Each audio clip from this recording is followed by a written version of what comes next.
नेपाल में हुआ क्रिस 3 जैसा असली घटना।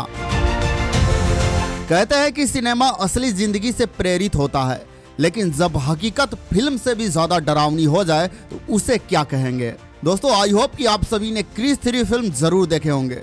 अगर देखे होंगे तो आपको वो प्लेन वाला आइकॉनिक सीन जरूर याद होगा, जब प्लेन लैंड करने वाला होता है लेकिन अचानक से पता चलता है कि उसका लैंडिंग गियर खुल नहीं रहा।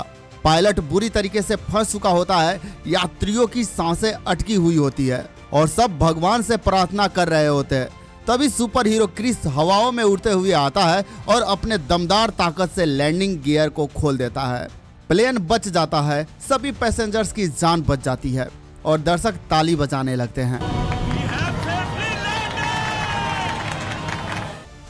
पर दोस्तों, यह सिर्फ एक फिल्म का सीन था जिसे VFX और स्पेशल इफेक्ट की मदद से बनाया गया था। लेकिन क्या हो अगर मैं कहूं कि नेपाल में ऐसा ही असली हादसा हुआ था। हाँ, वही डर, वही हालात, बस यहाँ क्रिस उड़ते हुए नहीं आया, लेकिन जो हुआ वो किसी चमत्कार या फिल्म से कम नहीं था। 27 सितंबर 2021 को बुध एयर की फ्लाइट U4701 काठमांडू से विराटनगर के लिए रवाना होती है। प्लेन में 73 यात्री सवार थे।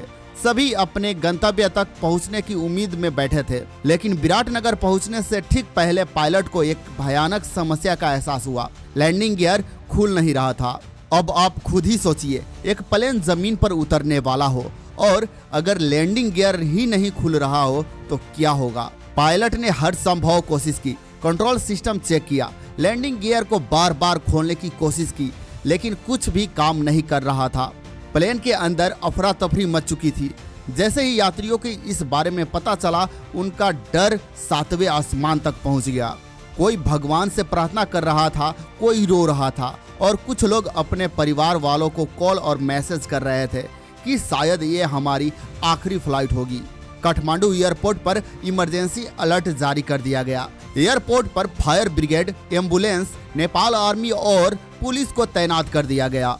आसमान को पूरी तरीके से खाली करा दिया गया ताकि कोई भी फ्लाइट उड़ान न भर सके। लेकिन यहाँ एक सवाल था, प्लेन लैंड कैसे करेगा।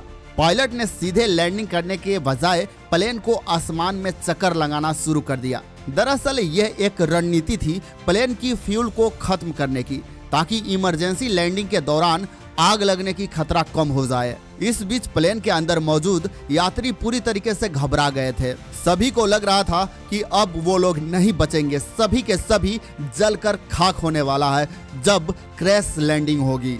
दोस्तों, यहाँ पर अब पायलट का आखिरी दांव लगाना बाकी था, क्रैश लैंडिंग करने का फैसला जो उन्होंने लिया था। प्लेन जैसे ही पशुपतिनाथ मंदिर के ऊपर से गुजरा, पायलट शेरपा ने भगवान को नमन किया और एक आखिरी बार लैंडिंग गियर खोलने की कोशिश की। और फिर जो हुआ वो किसी फिल्मी सीन से कम नहीं था। भगवान पशुपतिनाथ का आशीर्वाद ही कहा जाए कि लैंडिंग गियर इस बार खुल गया। प्लेन को सुरक्षित लैंडिंग कराया गया। 73 के 73 यात्री एकदम से सकुशल प्लेन से उतर गए। सभी की जान बच गई। जब यात्री प्लेन से उतरे तो किसी के आंखों में आंसू थे तो किसी के हाथ भगवान के तरफ उठे थे। सभी के जुबान पर बस एक ही बात थी, ये सिर्फ किस्मत ही नहीं थी, ये कोई चमत्कार था।